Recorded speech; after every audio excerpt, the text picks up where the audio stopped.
Are we creating our desires in the right order? That's what we're sharing about today. Action versus alignment, a really important topic. And I have a real life example to share with you today. Welcome to the Art of Tuning In podcast. I'm Dr. Maria Furlano. It's great to have you here. And as I said, I have something I want to share with you today that is a real life example. I had a client a couple months ago, and when I have new clients or when I have a new student in a program or inside the studio, I always ask them to please share with me why they're there. What are they desiring at this time? What are they really feeling that they want in their life? And I always get the most amazing responses, and it is so wonderful to hear exactly where people are. And this client was no different, except that it brought out in our session a real understanding of if you just change your focus just a little bit, a whole new world can open to you. So let me read to you what her desire was before we started, and then I'll go into why it's so important, the order that she named her desires. Here we go. I want to learn how to manage my energy and find greater peace in my life and with the world. It's very nice. I think a lot of us want to do that. And then she writes, so that I can go deeper into my own spiritual connection and intuitive development. I'm going to say that one more time. So that I can go deeper into my own spiritual connection and intuitive development. So let's break this down just a little bit. She desires energy management, being able to manage your energy. What does that mean? That means that you're able to move through your life more easily. You're able to sustain your energy. You're able to react and respond to situations with more balance. That's usually what energy management means, how you manage your energy through your day, through your life, through your relationships, through your work, and you're not depleted, you're not overwhelmed, you're not overrun, that kind of a thing. And to find greater peace in her life and with the world. So she wants to feel peaceful, and she wants to find more peace, at least, with all of the chaos that's going on with the world, and to be able to move through her life in a more balanced way. Those are her true desires. But then underneath that, there's an even deeper desire, so that she can go deeper into her own spiritual connection and develop her intuition even more. Now, if you've worked with me before, or if you've listened to this podcast before, you probably know what I'm going to say. You cannot find greater peace or really manage your energy until you first go deeper into your own alignment and listen and tune in to your intuition. It doesn't work the other way around. You don't learn to manage your energy and find peace without moving into alignment with your own energy, without tuning into your own intuition.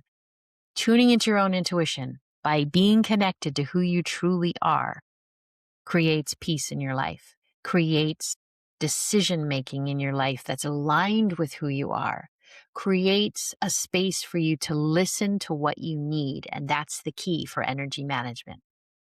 When you learn to listen to what you need instead of what you've just been doing over and over again, and what you've learned throughout your life, especially from our culture that says go and do and be productive and finish and succeed and get this done and never stop and never rest, unless you're on vacation, but then you're only on vacation for a short period of time and then you got to jump back into what it is you're doing. Or maybe you're sleeping at night, but now we have people who are working all night long on their computers, their phones, they're always reachable. So we're never resting. We're never tuning in. But if you tune in and you slow down, you'll get behind. And these are the things that come up in the subconscious because of what we have been exposed to, about the comments in our life, about what our world, especially here in the West, I can only speak for the West, what we have been told about the things we must do to be able to take care of ourselves, to succeed, to survive.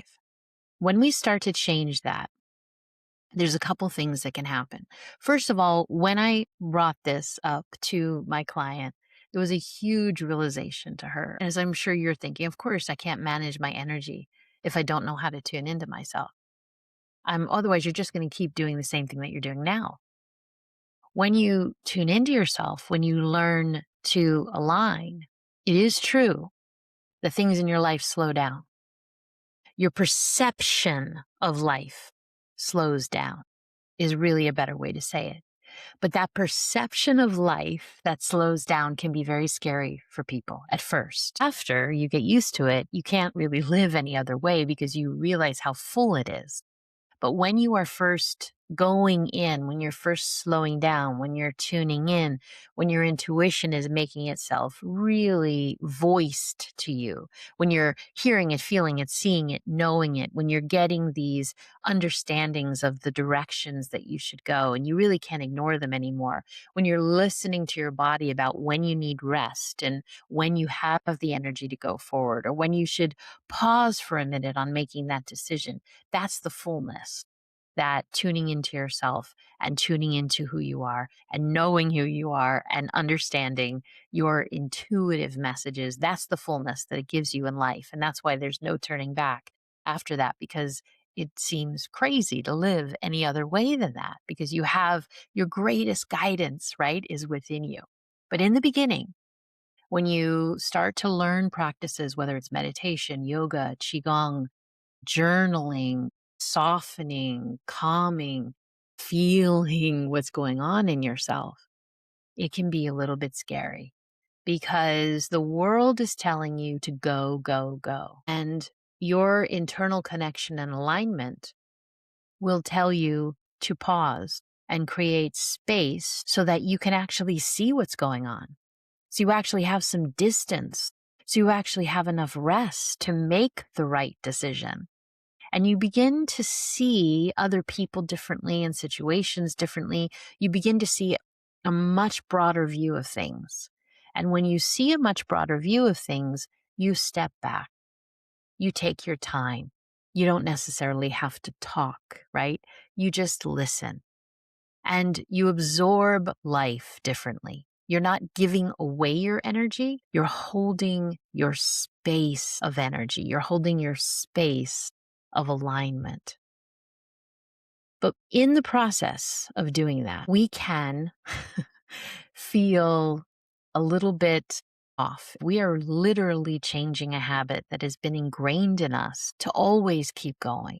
And when we start to do that, when we start to stop and relax, anything that's uncomfortable about ourselves will come up. And it can be very difficult for some people to sit with who they are. This, of course, is why we have guidance. It's why we have techniques. It's why getting coaching or therapy or anything that works for you in this realm is very helpful, because you have someone else there helping support that space while you learn to be okay with being in your space of just alignment. When those things start to come up, we want to move through them. We want to be with them. We want to have support. We want to learn how to be quiet. And it sounds like it should be really easy, but it's not for people. It's really hard for people to just be quiet, to just be with themselves and to nourish and nurture themselves. So if you think about it, even, whether you live alone, whether you don't live alone, most people don't just sit and listen. Listen to nature, or just listen to their thoughts, or just listen. Most people have the TV on, or they have music playing, we have YouTube on. And those are great at certain times, but if they're never not on, if you're never by yourself, if you're not comfortable by yourself, if you're never listening to what's going on inside of you, and especially to the nature around you, if you're never doing that, then you're missing an entire frequency that is there for you. A frequency that will give you more information than any person can give you. You're listening to the frequency of your soul and to the frequency of nature and universal energy, those are very different frequencies. So when we learn to do that, it can feel really good. And we can realize how undernourished we've been. And we can really crave that and start to go into our practices more and start to spend more time doing that. But then something happens. People become relaxed, they become in alignment, they realize that they want their life to slow down, they realize that stuff that was important to them before just isn't important to them anymore. And sometimes fear can come up with that, and then they can energetically self sabotage themselves. And what I mean by that is if we don't deal with the undercurrents of how we have been brought up, of being productive, of getting stuff done. So, this is the action versus the alignment that I was sharing in the beginning. If we cannot come to terms with the amount of action we're putting out in the world versus the amount of nourishment we're returning to ourselves, then we're going to feel very uncomfortable in the nourishing parts of ourself, in the nourishing parts of our life.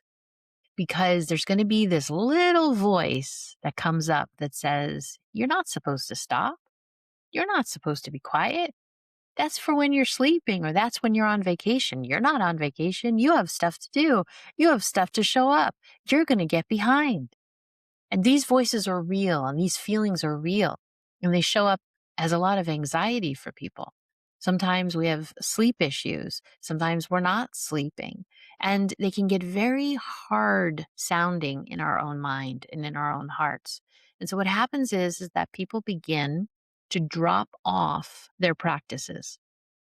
They say, well, life got in the way and I just don't have time. That is not true.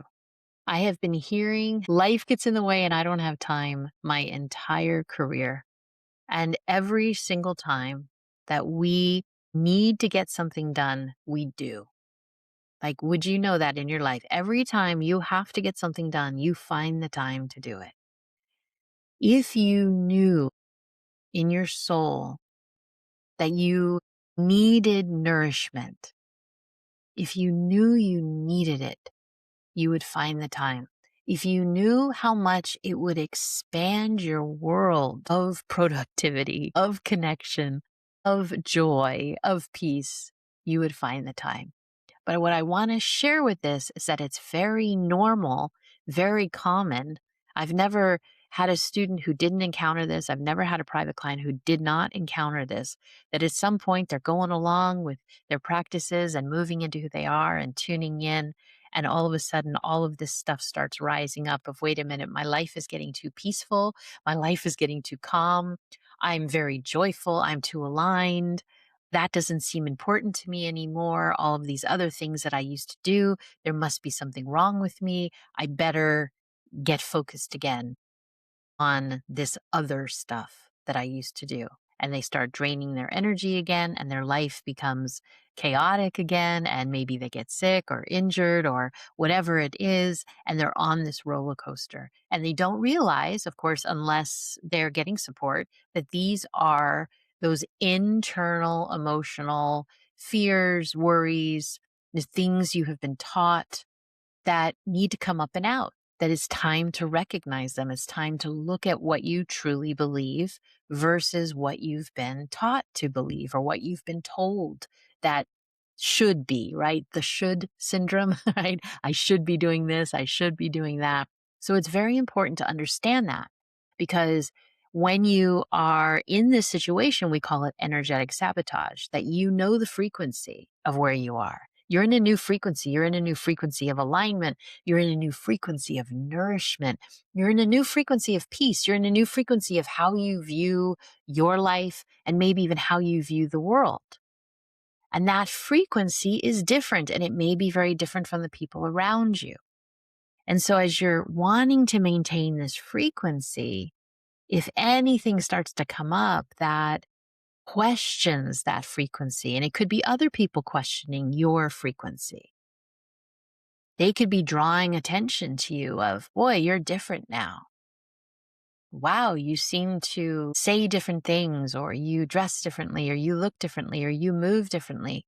And now you're in this great brand new frequency, but other people are questioning your frequency, or you're questioning your frequency.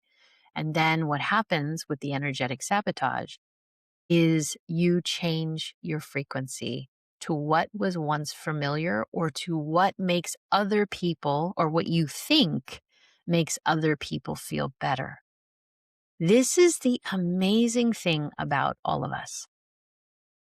We have the skill set to shift our frequency. You know exactly how to change your frequency to any range you'd like it to be in. You know exactly how to move your frequency to a higher, more elevated, expansive level. Laughter, joy, beauty, love, all of those things you can engage with at any time. You know how to move your frequency to kind of a mid-range, kind of neutral. You know how to lower your frequency. Anger, frustration, resentment, fear, worry, foods that really dampen the frequency, alcohol, drugs, right? All of these different things, they literally lower the frequency of the body. And we know how to do that. We know how to do our own frequency barometer. And that's amazing. And I really want us to understand that is amazing. So in the original comment that came through, when she says, so I can go deeper into my own spiritual connection and intuitive development, that is the key to every single thing that any of us want, is to go deeper into our connection with ourselves, with our true selves, to be present. When we do that, your intuitive gifts just naturally come out, because intuitive gifts are listening to what is greater than what's in front of you. It's just learning to tune your frequency to a different resonance. It's learning to listen, feel, experience differently. And once you learn to do that, you can go back to that frequency, go back to that resonance whenever you want to. So it becomes like a muscle memory. You just kind of learn how to step into that place, and then hopefully you're living in that place. That's the ideal, right? Moving through your life with that frequency. So what I want us to understand today is that action versus alignment are very, very important. That the alignment is first. And from the alignment, things will come out of that alignment, and that's the action. You want to go into the alignment before you ever take an action. You must go into your alignment before you will ever feel the peace. You must go into your own alignment before you will ever be able to manage your energy. Because from that alignment will tell you what you need to manage your energy. Because you can't keep doing the same things that you're doing and expect to have a different result, correct? So going into alignment is key. I would love to know how you feel about action versus alignment. Does that make sense to you? What do you experience in your life? Do you create your desires from a place of the head and wanting up here? Or are you creating your desires from first stepping into yourself, first aligning your energy and allowing that to expand forward into a desire and a manifestation? And what is the difference in that? Can you feel the difference between being in your head and wanting something or thinking something, and being fully embodied within yourself?